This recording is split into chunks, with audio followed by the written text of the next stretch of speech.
Muy buenas tardes a todos. Bienvenidos a este segundo webinar que FEI Group junto con COE organizamos en el marco de esta serie de acciones, de webinar, enmarcados dentro de las distintas medidas que se están llevando a cabo consecuencia del COVID-19. Hoy venimos a hablar de Innovation Fund, 10 billones de euros para tecnologías innovadoras bajas en carbono. Contamos una vez más con expertos en materias de financiación y ayudas para determinados sectores, en concreto con Daniel Ramos, manager de energía e inversiones en el departamento de ayudas de FEI Group, con Ignacio Sánchez, que se está conectando, que por un problema técnico, además por este motivo hemos tenido que empezar un poco más tarde este webinar. Ignacio Sánchez García es doctor en Ciencias Químicas por la Universidad Autónoma de Madrid. Actualmente ocupa el puesto de subdirector general de Comercio de Emisiones y Mecanismos de Flexibilidad en la Oficina Española de Cambio Climático, y su área principal de responsabilidad es el diseño, implantación y gestión de mercados de carbono. Y también contamos con Inés Prieto Prado. Ella es consultora de ayudas internacionales en FEI Group. Además, Inés, tomas la palabra para comenzar con la exposición. Muchas gracias. Vale, muchas gracias, Carlos. Un momento que ponemos en pantalla la presentación.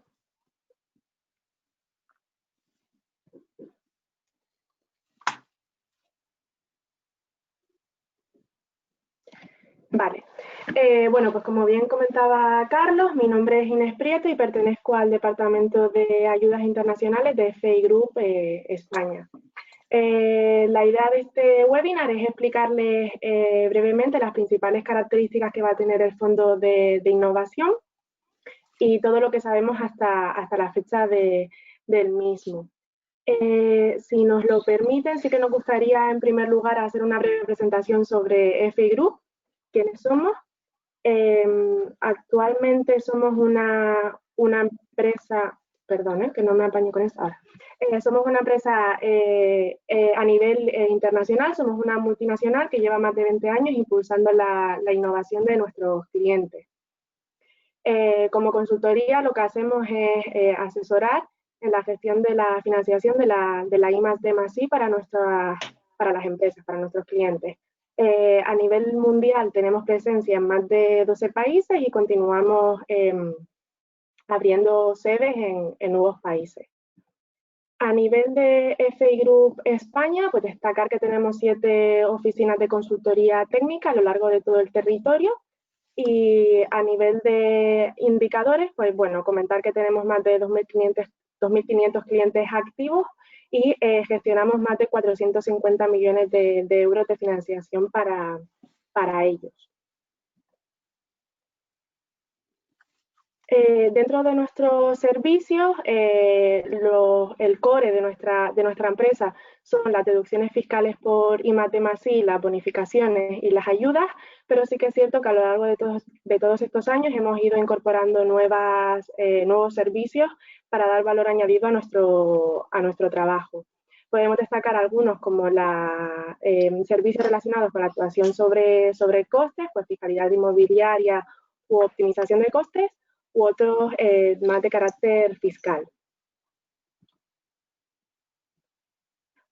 Como indicadores también de nuestro trabajo, pues comentar que en el año 2019, el año pasado, gestionamos más de 4.500 proyectos que fueron financiados, tanto vía deducciones fiscales como vía ayudas, y además trabajamos diferentes sectores. En concreto, gestionamos proyectos con más de 200 disciplinas UNESCO diferentes.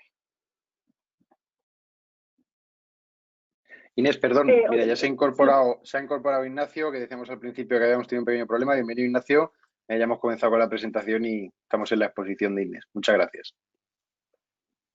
Vale, sí, como comentaba, el core business de nuestra empresa, uno de los servicios fundamentales de ese core business son las deducciones fiscales por I+D+I, y según un estudio publicado por el Ministerio de Ciencia e Innovación el año pasado, nos sitúan líderes en este servicio. Dentro de los informes motivados vinculantes, somos la consultora que más volumen mueve de informes y también que tiene mayor grado de aceptación de estos informes.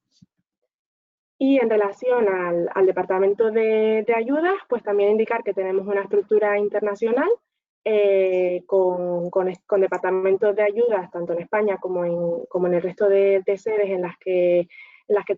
como en el resto de países en los que tenemos sede. Y a nivel de indicadores, pues sí que comentar que tenemos más de 6.200 clientes europeos y hemos conseguido más de 90 proyectos europeos. Vale, ahora voy a entrar un poco más en materia sobre el Innovation Fund, sobre este nuevo instrumento de la Unión Europea. Lo que busca la Unión Europea con este fondo es implantar nuevas tecnologías innovadoras bajas en carbono. Para ello lo que van a hacer es apoyar proyectos que sean altamente innovadores y que tengan un valor europeo muy marcado, ¿vale? Y que tengan siempre como objetivo fundamental pues esa reducción significativa de las emisiones de carbono. Para ello se van a apoyar fundamentalmente en 4 tipos de innovación. En innovaciones que tengan que ver con la industria de elevado consumo energético, proyectos que tengan que ver con energías renovables, almacenamiento energético y captura, uso y almacenamiento de carbono. La intensidad de esta ayuda puede llegar a ser de hasta el 60% del capital adicional y los costes operativos vinculados a la innovación que queramos llevar a cabo. La dotación es de 10.000 millones de euros y se va a ir, el fondo se va a ir desarrollando en los diferentes años. Ahora mismo se va a lanzar una primera convocatoria que va a tener un presupuesto de 1.000 millones de euros. Esta convocatoria lo que va a buscar son proyectos grandes, proyectos de más de 7,5 millones de euros de CAPEX, y la solicitud de esta convocatoria se deberá hacer en 2 fases. Habrá una primera fase que se abrirá próximamente, en principio se abrirá bien a finales de junio, a principios de julio de este año, y una vez se evalúe esta primera fase, la Comisión Europea invitará, aparte de los proyectos que se enviaron en primera fase, a presentarse a una segunda fase antes de poder acceder a la ayuda.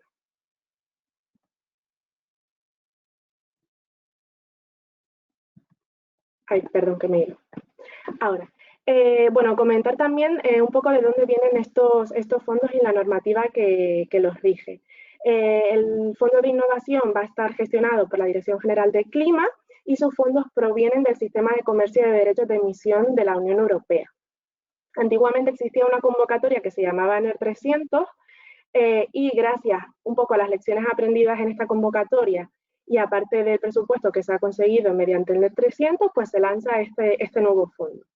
La normativa que rige el Fondo de Innovación es la Directiva 2003/87, por la que se establece un régimen para el comercio de derechos de emisión, y además hay un reglamento delegado de dicha directiva que la complementa y que rige el funcionamiento del fondo. Como decíamos anteriormente, el Fondo de Innovación lo que busca son proyectos que eviten las emisiones de carbono a la atmósfera y prioriza una serie de temáticas y sectores. Las temáticas, vuelvo a recordar, van a ser 5: tecnologías y procesos con bajas emisiones de carbono en las industrias intensivas en energía, captura, uso y almacenamiento del carbono, generación innovadora de energías renovables y almacenamiento de la energía. ¿Cuáles son los sectores que quiere la Comisión Europea que participen en este tipo de proyectos, que participen en este fondo? Pues van a ser todas aquellas empresas que sean energéticamente intensivas. La Comisión lo que fija son las siguientes: el sector del acero, productos químicos, papel, cerámica, cemento, fertilizantes, refinerías energéticas y cerveceras. Los criterios de selección que se van a seguir para poder optar a este fondo son 5: las emisiones de gases de efecto de invernadero que evitamos, el grado de innovación, si el proyecto es viable y maduro, su rentabilidad y su escalabilidad. En esta primera fase, para esta primera convocatoria de más de 7,5 millones de euros, los criterios que se van a evaluar son los 3 que están marcados: las emisiones de gases de efecto invernadero que se evitan, el grado de innovación y si el proyecto es viable y maduro. Aquí sí que tenemos que destacar que aunque la primera fase pueda ser menos extensa que la segunda a nivel de preparación de lo que es la propuesta, sí que nos van a pedir bastante grado de detalle, nos van a pedir valores cuantitativos de las emisiones que evitamos y de la madurez del proyecto. Entonces, además de la propuesta en sí, deberemos anexar una serie de documentos que prueben que vamos a poder llegar a los indicadores y a los objetivos que nos estamos marcando. En relación a los costes subvencionables, comentar que los costes subvencionables se rigen de acuerdo al artículo 5 del reglamento que nombré antes y en principio todos los costes adicionales del proyecto que estén relacionados con la tecnología innovadora son subvencionables. En este caso, para acceder a la subvención, habrá un porcentaje al que se puede acceder independientemente de las emisiones que evitemos, que es hasta el 40%, y después se podrá acceder hasta el 60% dependiendo de las emisiones evitadas. Para acceder a esta parte del porcentaje, lo que harán es seguir estudiando las emisiones que evitamos una vez cerramos el proyecto hasta los 10 años siguientes. Otro punto importante de los costes subvencionables es que nos exigen que tengamos efecto incentivador, es decir, si hay algún proyecto que ya se está empezando a llevar a cabo, todo el gasto que ya se haya imputado, que ya se haya ejecutado, no podrá ser elegible dentro del proyecto. Solo podrán ser elegibles los gastos que se imputen posteriormente a la solicitud del mismo.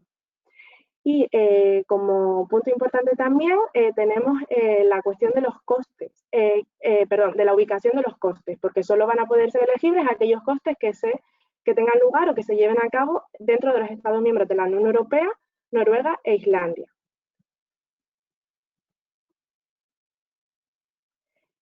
Vale, la Comisión Europea dicta dentro del reglamento que comentábamos antes una serie de ejemplos según los sectores elegibles, para que más o menos todos nos hagamos una idea de cuáles son las tipologías de proyectos que están buscando. En general los ejemplos que dan son bastante generales, pero más o menos nos podemos hacer una idea de por dónde van los tiros. En el caso de las energías renovables, los sectores elegibles van a ser tanto la energía oceánica como la solar y la eólica, la geotermia y también la bioenergía. Ejemplos que da la Comisión Europea con respecto a este tipo de sectores, pues serían proyectos que tengan que ver con biocombustibles avanzados, por ejemplo, o plantas de energía eólica en alta mar. En el caso de los proyectos que tengan que ver con las industrias intensivas energéticamente, también nos fija una serie de ejemplos según el sector, ¿vale? Por ejemplo, en el caso de fabricación de papel y derivados, pues tendríamos uno de los ejemplos tipo serían nuevas técnicas de secado, algún proyecto que tenga que ver con desarrollos o innovadores en la gasificación del licor negro, etc. ¿Vale? Y en el caso de proyectos que tengan que ver con captura, almacenamiento y uso, podrán ser proyectos que cubran tanto toda la cadena como parte de ella. ¿Vale? Un punto importante también en cuanto a los proyectos es que no tendremos que fijarnos en un único sector, ¿vale? Podremos presentar también proyectos que cubran varios sectores, ¿vale? Puede ocurrir que tengamos algún proyecto, por ejemplo, de alguna industria en concreto, pero en el que también vayamos a hacer captura y uso del carbono, pues pueden ser proyectos perfectamente elegibles, es lo que la Comisión denomina proyectos transversales. Vale, parte importante también y para finalizar, el tema del calendario. Como comentaba al principio, la Comisión Europea fija para esta primera llamada del Fondo de Innovación aquellos proyectos, solo van a ser elegibles aquellos proyectos con más de 7,5 millones de euros de CAPEX. Esta convocatoria tendrá dos fases. La primera fase será se abrirá ahora a finales de junio de 2020 o principios de julio y tendremos unos meses para poder subir la propuesta hasta finales de octubre. La comisión evaluará la propuesta e invitará a aquellos proyectos que vea potenciales a la segunda fase, ¿vale? La invitación se recibirá a principios del año 2021, se darán unos meses para poder presentar la fase 2 y en principio hacia finales de 2021 recibiríamos la resolución favorable o denegable de la ayuda. Comentar también que, aunque no se sepan fechas concretas, sí que habrá una segunda convocatoria a finales de este año en la que los proyectos, sí que se buscarán proyectos con CAPEX inferiores a 7,5 millones de euros. En este caso sí que se prevé que los proyectos o que la convocatoria tenga una única fase, no será dos fases como esta primera. Y en principio, nada más. Si tienen alguna duda, que aunque ahora vamos a pasar a la parte de dudas, pues bueno, pueden escribirnos tanto a Daniel como a mí y estaremos encantados de responderles.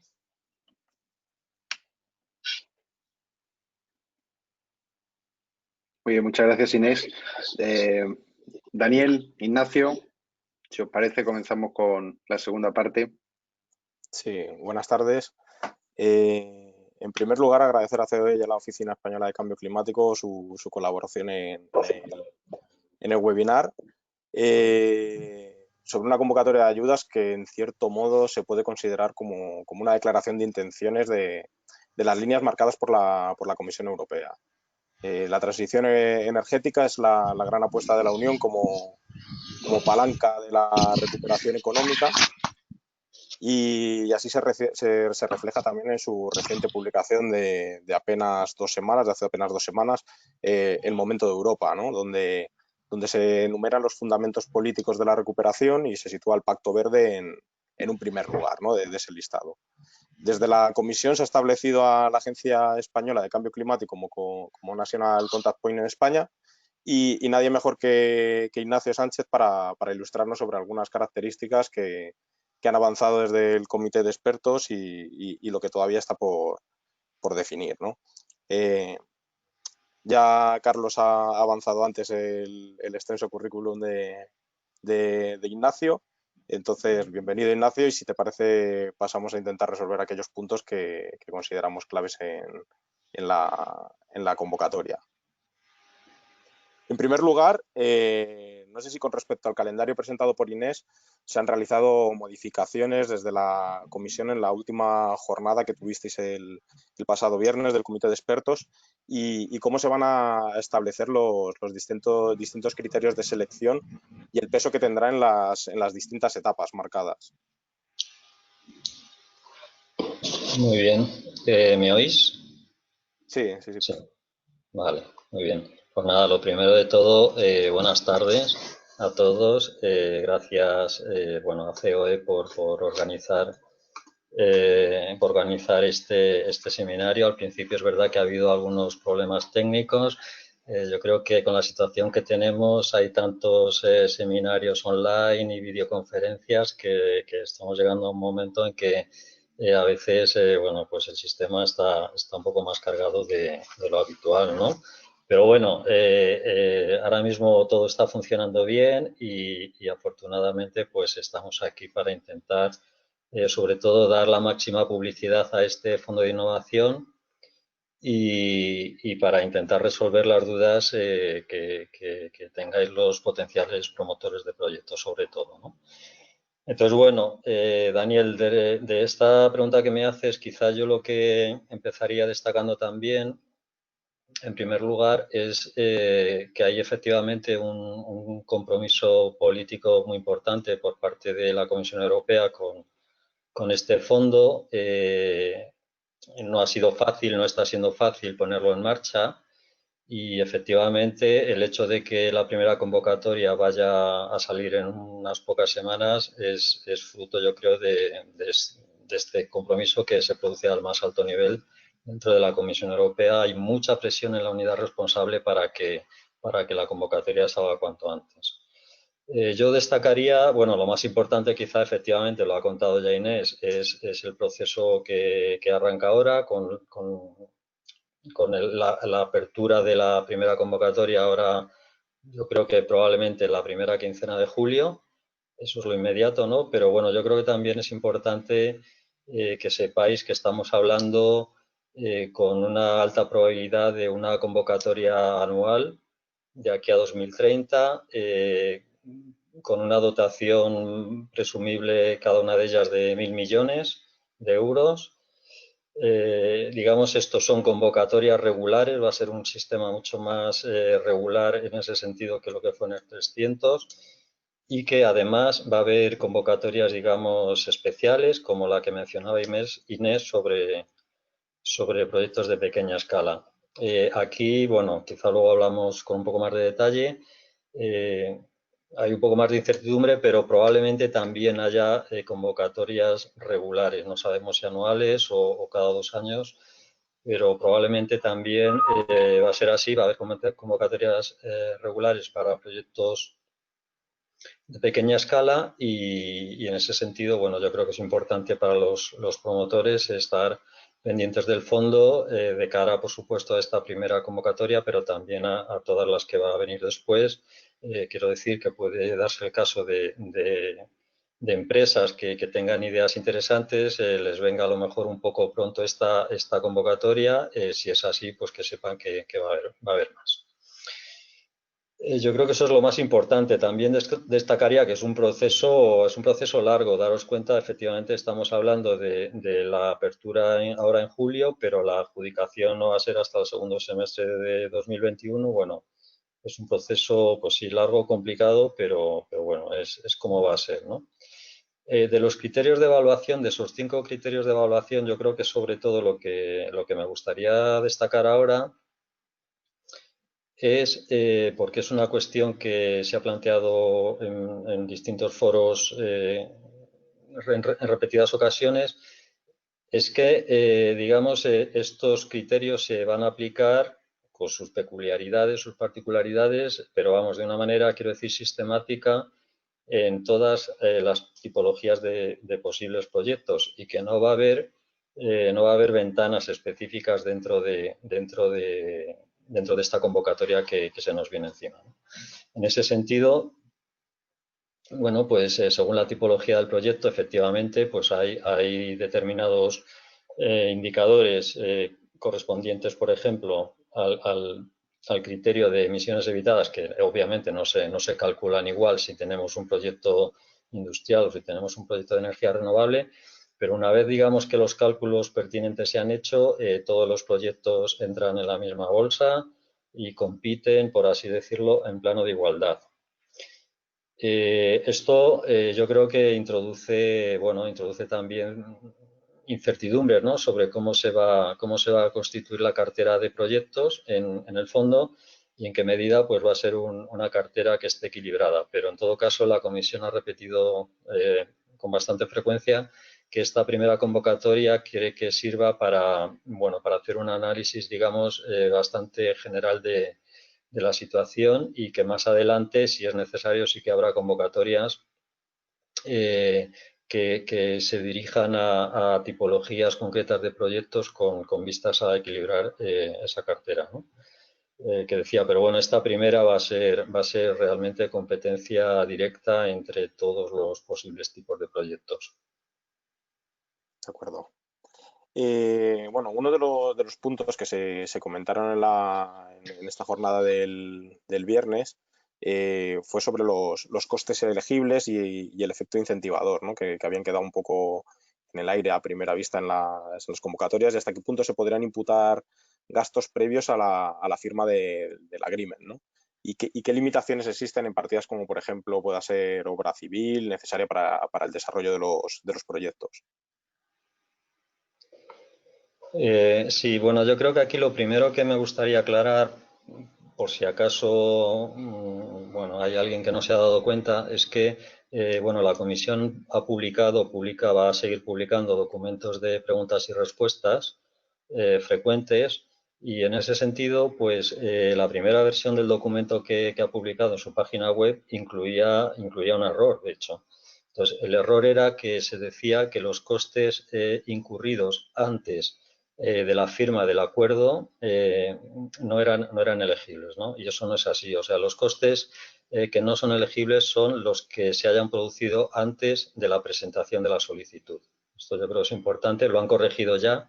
Está ya corregido en el documento que hay colgado en la página web, pero por si acaso alguien había visto el documento original y no la corrección, que sepan que esto es así, ¿no? También relacionado con lo que veíamos antes del proceso que va a ser largo, ¿no? Desde que tú solicitas hasta que tú resultas adjudicatario y firmas el acuerdo, ¿no? de participación en el fondo.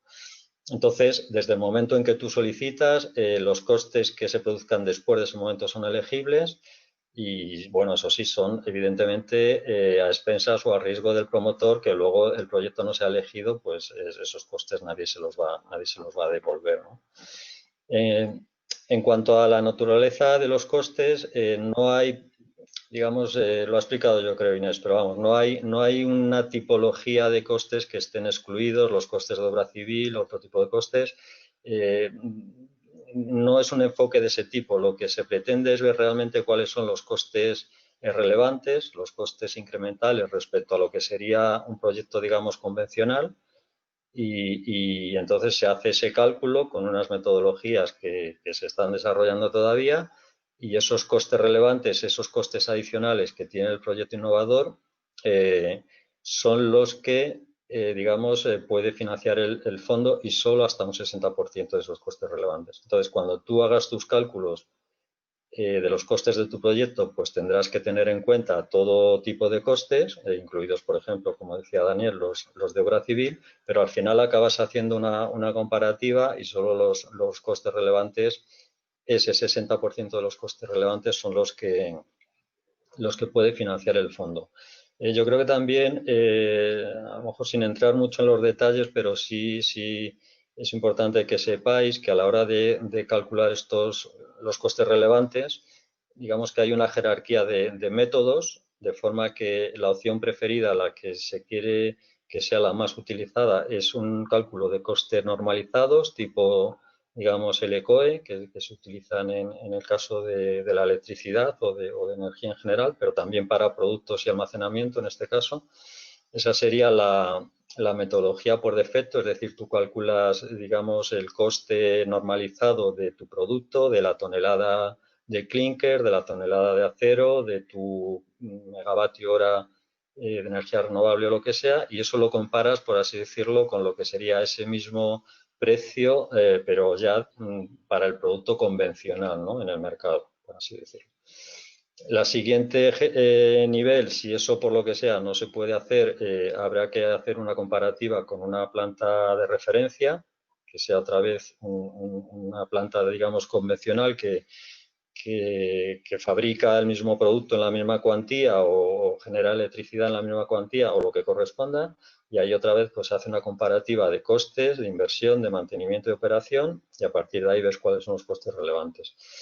Y finalmente, si no puede hacerse tampoco de esta manera, lo que se hará es un cálculo directo donde se tratará de identificar de una forma directa y específica dónde está, digamos, el elemento innovador del proyecto y cuáles son los costes asociados de forma exclusiva a ese elemento innovador.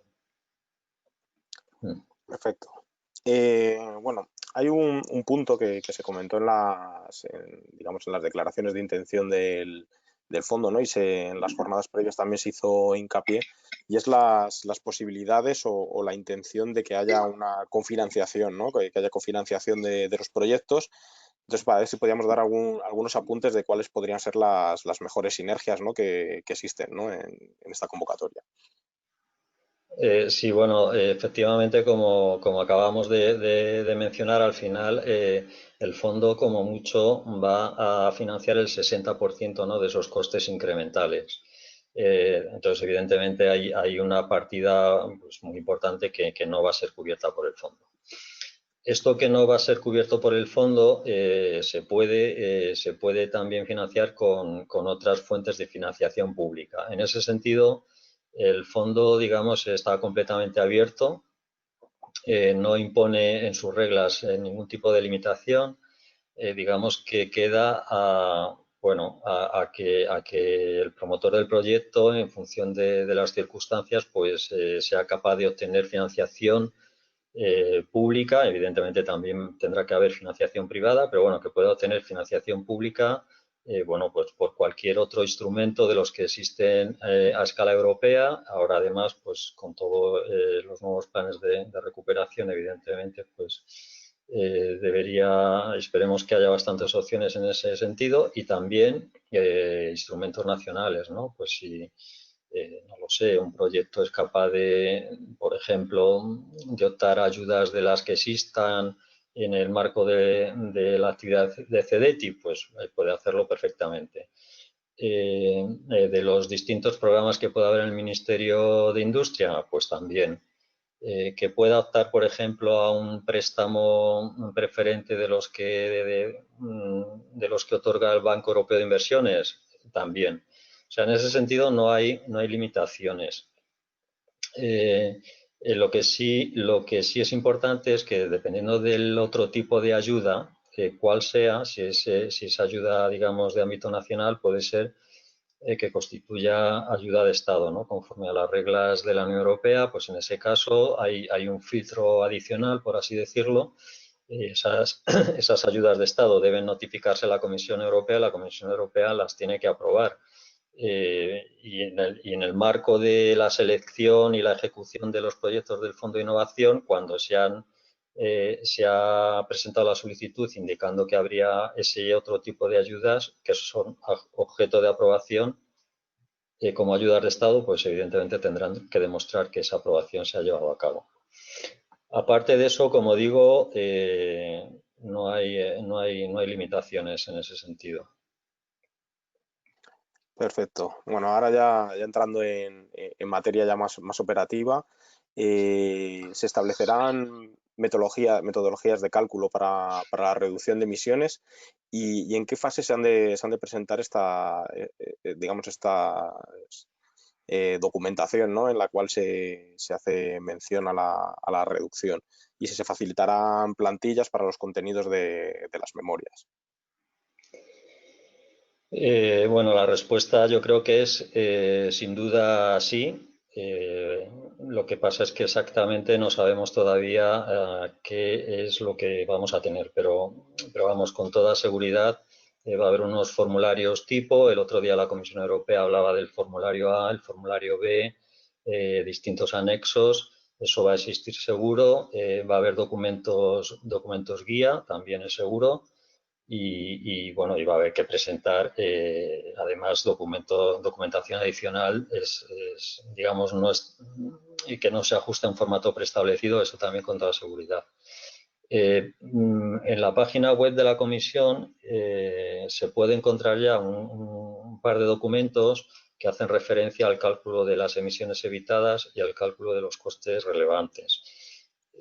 Yo creo que esos documentos que bueno, ha elaborado la comisión haciendo uso de un contrato, ¿no? con unas consultorías, no son definitivos, pero yo creo que nos dan una idea muy clara de por dónde van a ir los tiros, ¿no? Entonces, cualquiera que tenga interés, yo creo que puede ya ver esos documentos que están ahí colgados en la web y ver un poco cómo se plantea el cálculo que va a tener que hacer el promotor de las emisiones que evita su proyecto y de cuáles son los costes relevantes en su proyecto, ¿no? Ahí ya creo que se alumbra bastante bien cómo va a haber que hacer todo esto.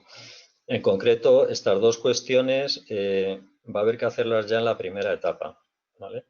La primera etapa tenemos ya el indicador de emisiones evitadas y aunque no tenemos el indicador de coste-eficiencia, que es el que está más relacionado con los costes relevantes, bueno, pues desde el principio digamos que hay que tener una idea de cuáles son esos costes relevantes, ese tope de financiación que puede dar el fondo, etcétera. Entonces, ya en la primera etapa hay que hacerse la idea de que va a haber que hacer un cálculo de emisiones evitadas y de costes relevantes y que eso se va a tener que acoger a unas metodologías que va a proporcionar la Comisión Europea, que van a ser muy parecidas a lo que ya tenemos ahí publicado. Y eso sí, lo que sí se dice es que va a haber unas simplificaciones respecto a esos mismos cálculos cuando se hagan en la segunda etapa para los proyectos que han pasado ese filtro, ¿no? Tendrán que volver a hacer los cálculos y en ese caso, pues digamos que con mayor detalle, ¿no? Pero ya en la primera etapa va a ser necesario hacer esos cálculos. Y luego yo creo que también es importante saber que va a haber un servicio de ayuda, un help desk, donde se va a poder consultar dudas y, bueno, y en principio yo creo que puede ser bastante útil a la hora de preparar las solicitudes, ¿no? Vale, perfecto. Bueno, otro de los puntos es que podemos señalar sobre las reglas de desembolso de la convocatoria y qué reglas específicas se van a establecer también para la siguiente llamada, ¿no? Para esos proyectos que son menores de 7,5 millones, que entiendo que también habrá mucha demanda, ¿no? de estos proyectos un poquito más pequeños. Uh-huh. Sí, bueno, las reglas de desembolso son un poco, yo creo que a primera vista pueden parecer un poco complicadas. Hay que pensarlas con un poco de calma, pero bueno, yo creo que al final no es tan complicado. O sea, aquí lo más importante quizá es, primero, que lo que se espera de estos proyectos es que en un plazo máximo de 4 años alcancen lo que sería la decisión final de inversión, o el cierre financiero, digamos. Y a partir de ahí, que en un plazo máximo de 2 años entren en operación, ¿vale? Entonces, en cuanto a las reglas de desembolso, efectivamente, esto lo comentó también Inés, hasta el 40% se puede desembolsar sin que, digamos, ello esté condicionado a que el proyecto esté funcionando y evitando las emisiones todavía, ¿vale? Entonces, por ejemplo, puede ocurrir que hasta ese 40% de lo que se le haya concedido al proyecto se desembolse antes incluso de que se produzca el cierre financiero, ¿vale? Ligado a determinados hitos, eso sí, tiene que haber unos hitos muy concretos, la realización de determinadas pruebas, no lo sé, tiene que haber algo concreto, digamos, que a lo que se engancha el desembolso del dinero. Eso se firmará, entiendo yo, en el acuerdo de adjudicación y entonces, pues efectivamente, un proyecto que tenga una ayuda, pongamos de, yo qué sé, de 10 millones, pues hasta 4 millones los podrá recibir antes del cierre financiero y si luego el proyecto no sale adelante por lo que sea, esos 4 millones no tiene que devolverlos, ¿vale? A partir de ahí, el 60% restante sí que está condicionado a que el proyecto funcione y evite emisiones.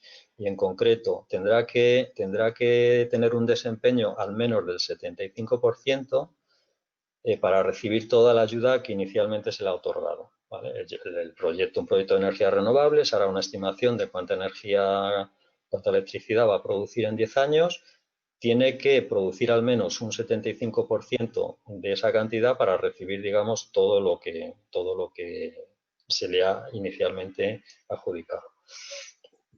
Asimismo, digamos que ese 60% que está condicionado a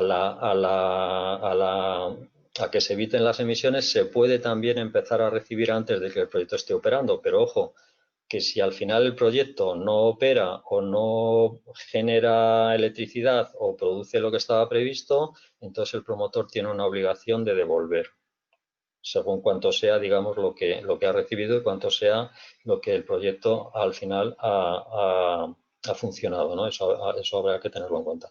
Pero sí que, digamos, ese 60% está condicionado a que se esté produciendo las emisiones evitadas, ¿no? Entonces, bueno, es un panorama quizá un poco complejo, pero yo creo que está bien para los promotores porque les va a permitir, cosa que no pasaba en el 300, les va a permitir recibir una parte de la ayuda antes de que el proyecto incluso se empiece a construir y que no va a estar condicionada de ninguna manera a lo que pase después y a unos ciertos hitos. Y luego, bueno, pues digamos que incluso con ese riesgo de devolución podrán seguir recibiendo una parte de la ayuda antes de que el proyecto esté funcionando.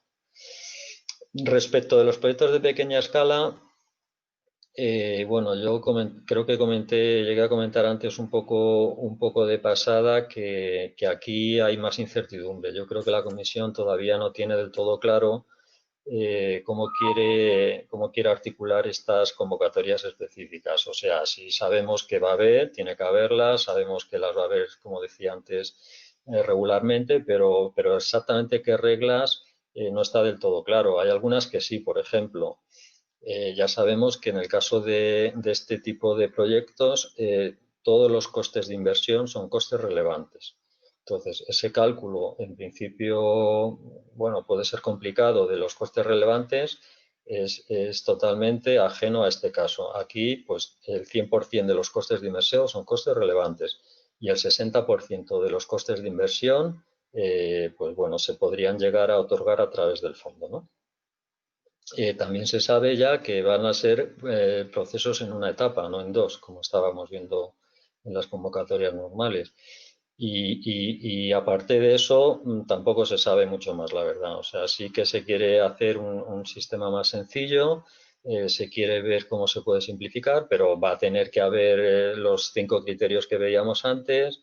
Y bueno, ya digo que hay cuestiones todavía por decidir. Incluso ahora la Comisión Europea nos ha comentado que se plantea si estas convocatorias podrían ir dirigidas a tipologías también de proyectos concretos y no ser tan abierta como esta que estamos viendo ahora ahora de julio, ¿no? Entonces, aquí sí que todavía hay un poquito más de camino por recorrer y por concretar también. Vale, perfecto. Y si os parece, voy a hacer una última pregunta y así pasamos ya a hablar o sea, las preguntas de los asistentes. Y es que creo que es importante también profundizar sobre los requisitos de diseminación, ¿no? de conocimiento de estos proyectos, ¿no? Entonces, hasta qué punto es necesario, cómo es una exigencia y hasta qué punto de detalle tendríamos que llegar con la diseminación. Sí, bueno, yo creo que aquí sobre todo es importante que todo el mundo sea consciente de que esto está ahí, que son requisitos que tienen que cumplirse para que la ayuda se reciba y que van a formar parte, vamos, con toda seguridad de ese acuerdo, ¿no? de adjudicación que tendrá que firmar el promotor. Al mismo tiempo, yo creo que es importante que todo el mundo esté tranquilo en el sentido de que eso no implica que vaya a haber que hacer pública información confidencial, no se pretende que se ponga en riesgo, digamos, no lo sé, pues posibles patentes, por ejemplo, que puedan generarse en los proyectos, no se trata de eso. Pero sí que se trata de que, digamos, el programa contribuya a que las tecnologías se diseminen y el conocimiento de las tecnologías innovadoras que estamos buscando se disemine, ¿no? Se disemine entre proyectos, digamos, o tecnólogos o empresas que tienen o que se plantean proyectos del mismo tipo o parecidos, y también que haya una diseminación entre el público en general. Entonces, va a haber esos dos niveles. Eso ya pasaba también con el 300, digamos, un nivel en el que tienes promotores de proyectos similares que intercambian información, y un nivel de diseminación mucho más general para el público, ¿no? En fin, pero ya digo que yo creo que aquí la propia comisión ha insistido, y es importante, en que la información confidencial va a seguir siendo confidencial desde el minuto cero, es decir, la que se presente en las solicitudes de asignación de los promotores, pues será confidencial en todo el proceso de selección, y después, cuando los proyectos sean adjudicatarios y tengan que hacer esa diseminación de información, también será información confidencial. La información confidencial se mantendrá confidencial y no será la que se disemine en ninguno de los casos, ¿no? Yo creo que eso es lo más importante en este punto. Evidentemente todavía hay cuestiones o detalles que no se conocen del todo, pero bueno, yo creo que estos planteamientos iniciales son muy importantes, ¿no? Perfecto, bueno, Carlos, yo creo que hemos ido bien en tiempo y si quieres pasamos a las preguntas. Muy bien, perfecto. Gracias, Daniel. Ignacio, sí, desde luego de tiempo hemos cumplido con puntualidad inglesa como debe ser. Tenemos varias preguntas. En principio veo que la mayoría son para Ignacio, bueno, y también para Inés, ¿vale?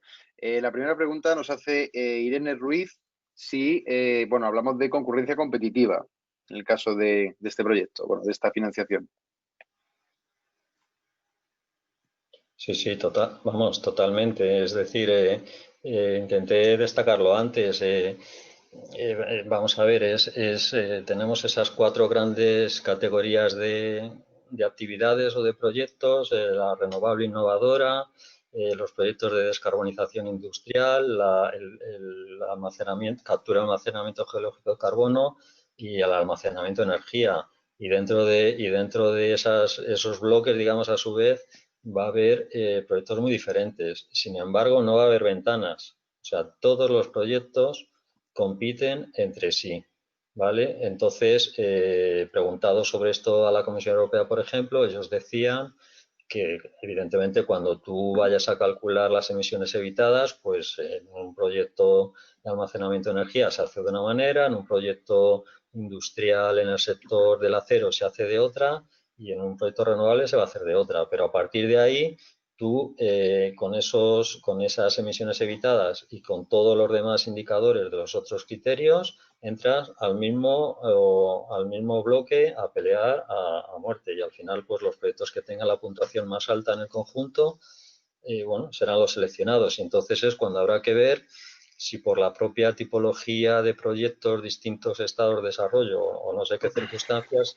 la cartera de proyectos está equilibrada o no. Y si no lo está, pues más adelante en otras convocatorias habrá que tomar medidas específicas. Gracias, Ignacio. Nos preguntan también si se pueden presentar propuestas en consorcio. Sí, no, es muy abierto también en ese sentido el fondo. Pueden ser promotores de una empresa única, un consorcio de empresas, entidades públicas también pueden participar, mixtas, en fin, no hay limitaciones. Y es muy importante, también lo dijo Inés al principio, que tienen que ser proyectos que se desarrollan en el territorio de la Unión Europea, Islandia y Noruega. Esto sí que es fundamental. Pero en cuanto al tipo de promotor no hay problema, vamos. Gracias, Ignacio. Sí, a raíz de lo último que decías, nos preguntaba otra persona que efectivamente él ha visto que Islandia y Noruega pueden acogerse a este tipo de ayuda, pero que no es así en el caso de Suiza, ¿no?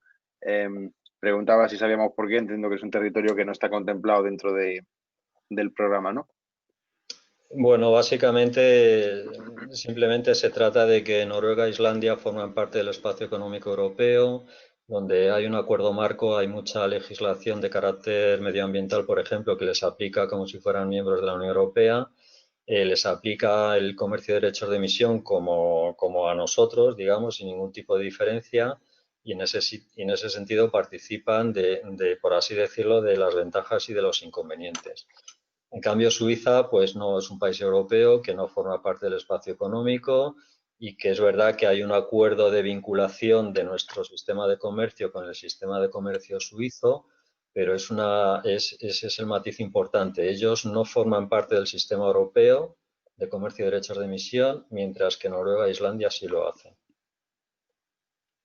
De acuerdo, Ignacio, muchas gracias. Nos preguntan también sobre el nivel el nivel de madurez de la tecnología que busca el fondo.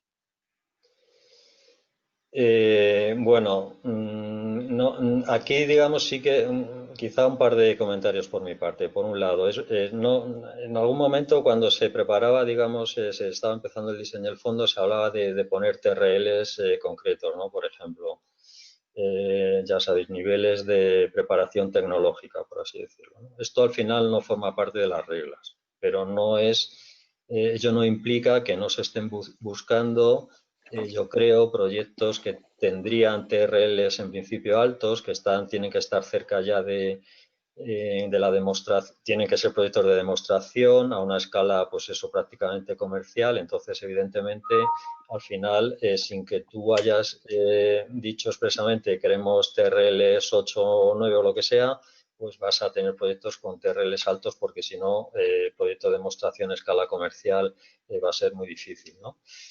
Luego, por otro lado, sí que recordad que hay un criterio en concreto, que es el grado de madurez del proyecto, y que dentro de ese criterio, a su vez, se va a evaluar la madurez tecnológica, la madurez, digamos, desde el punto de vista del modelo de negocio y la madurez desde el punto de vista de la puesta en marcha del proyecto, el plan operativo, ¿no?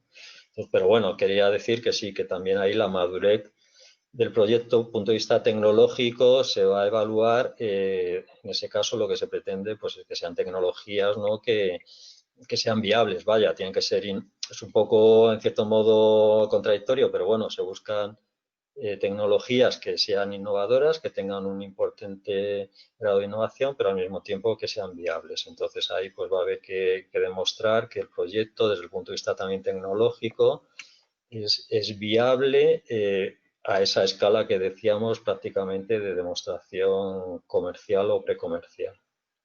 Entonces, Ignacio, otra persona a raíz de esto nos preguntaba si estarían contemplados proyectos que se consideren pilotos o demostradores de una tecnología. Entendemos que no, que ya tienen que tener un nivel de madurez considerable, ¿no?, para demostrar su viabilidad. Bueno, digamos, vamos a ver, en concreto, este criterio es uno de los criterios que se va a evaluar de una forma cualitativa, ¿no? Entonces, decir sí o no es difícil. Lo que sí nos ha dicho, por ejemplo, la comisión es que un proyecto, digamos, como se suele decir, el primero de su clase, se va a considerar que es innovador. Un proyecto que es, por así decirlo, el segundo de su clase, pues depende, igual todavía es innovador.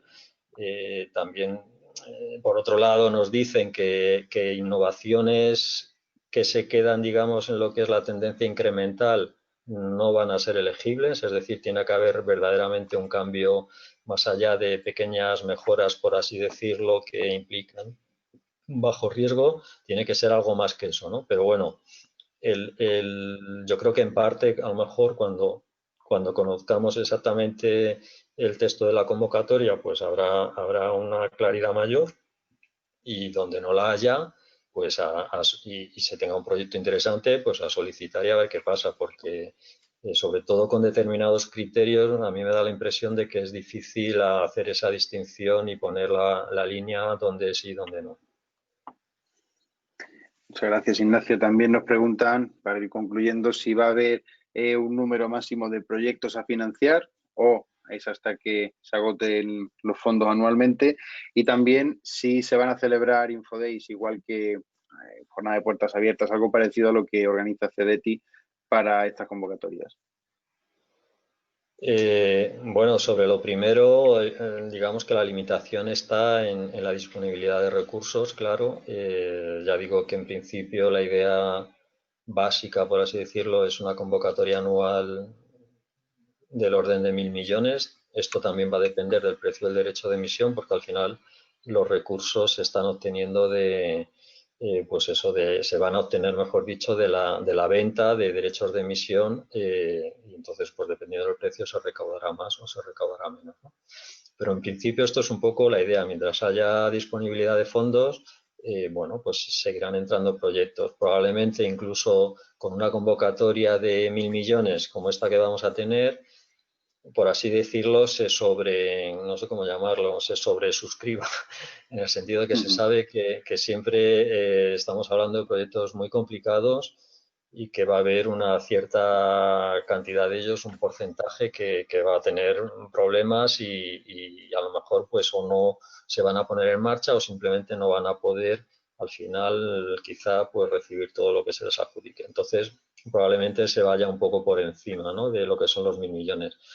Entonces no se sabe cuántos proyectos pueden ser para cubrir esa cantidad, depende mucho de lo que se presente y en ese sentido pues hay bastante incertidumbre, no se sabe muy bien qué es lo que se va a presentar. Gracias, Ignacio. Por último, dos preguntas. Carlos, perdona, por no dejarlo, digamos, sin citar, que también se preguntaba, ¿no?, por la posibilidad de que haya Infodays. Bueno, sí, evidentemente yo creo que lo vamos a intentar. Nosotros estamos trabajando sobre todo, quiero decir, en la Administración General del Estado. Es verdad que mi oficina es el punto focal nacional, pero bueno, estamos trabajando, coordinándonos directamente con representantes de energía por la parte de eficiencia energética, de IDAE, hidrocarburos. También estamos con la gente, evidentemente, de industria, de CEDETI, por supuesto, de investigación, en fin. Quiero decir que también que lo sepáis, que podéis, si os sentís más cómodo, acudir a cualquiera de en fin, de estas unidades, porque son un poco vuestro centro, por así decirlo, de referencia, no hay ningún problema, ellos deberán tener toda la información. Y al margen de eso, igual que hicimos un seminario en noviembre con todas estas, con todos estos equipos aquí en Madrid, que vino la Comisión Europea sobre el Fondo de Innovación, pues intentaremos hacer algo de ese estilo también más adelante, claro. Y por último, Ignacio, hay dos preguntas respecto al 60% que hablábamos, ¿no? Nos preguntan qué significa o qué son esos costes incrementales, qué quiere decir exactamente los costes adicionales a los que se dirige esa ayuda del 60%. No, hay algunas personas que no le queda claro, ¿no? Ese matiz. Bueno, voy a intentar explicarlo, digamos, sobre todo el concepto, ¿no? A ver si soy capaz de explicarlo. Entonces, digamos que la idea que hay detrás es, si, por ejemplo, si yo produzco electricidad de una forma convencional, lo que quiera que eso signifique, pues va a tener un coste el megavatio hora X. Si yo lo hago de una manera innovadora, va a tener un coste diferente que va a ser mayor, ¿vale? Entonces, digamos que esos son unos cálculos que hay que llevar a cabo, cuál es el coste de referencia, digamos, en el mercado donde yo estoy de mi producto, y resulta pues que el precio, yo que sé, imagínate, estamos hablando de electricidad, el precio de referencia pues es 40 megavatios, 40 euros el megavatio hora, yo que sé. Y yo ahora quiero hacer un proyecto, no lo sé, de energía eólica flotante. Yo con mi proyecto lo que hago es ver a cuánto me costaría a mí el megavatio hora. Sí. Entonces yo al final lo que acabaré haciendo es comparando esos dos indicadores, el coste en el mercado actual y el coste de ese mismo producto que tendría mi proyecto. Ahí tiene que haber un diferencial, porque si no, ese tipo de tecnología estaría ya en el mercado. Y ese diferencial unitario, lo que tienes que hacer es multiplicarlo por la cantidad de, en este caso, de energía renovable que tu proyecto va a producir en esos 10 años de operación, ¿vale? Entonces, digamos, hay un diferencial, imagínate, de 20 euros por megavatio hora, por decir algo. Esos 20 euros lo multiplico por la cantidad total de energía que voy a producir y me va a dar una cantidad en euros, que son mis costes relevantes, que han tratado, es una metodología de cálculo que en definitiva lo que trata es de ver, pues eso, qué coste adicional tiene ese producto cuando se produce de una determinada manera que no es la que se está realizando en el mercado. Esos costes relevantes, al final, la cantidad que te resulte, es a lo que tú le aplicarías el 60% para ver cuál es el techo de financiación a través del fondo. Eso es. Bueno, pues yo creo que ha quedado claro, Ignacio. Bueno, acabamos aquí, si os parece bien. A los asistentes decirles que recibirán, si lo desean, este webinar que se ha grabado, y que a través de las comunicaciones que habéis recibido por correo electrónico podéis trasladar cualquier duda, que se las haremos llegar, encantado, desde COE a todo el equipo de FEI Group para que las puedan responder cuanto antes. Y bueno, Ignacio, Daniel, Inés, si queréis comentar algo. Bueno, sí, yo por mi parte, si queréis, solamente para terminar, simplemente animar a la gente a que siga, ¿no? el fondo. La página web de la comisión también es bastante completa y hay mucha información allí, y animar a todo el mundo a que presente sus proyectos, y mucha suerte también, y que nosotros también ayudaremos en todo lo que podamos. Pues muchas gracias, Ignacio, Daniel, Inés, y a todos por participar, y pues nada, nos vemos en la próxima. Muchas gracias. muchas gracias. Gracias.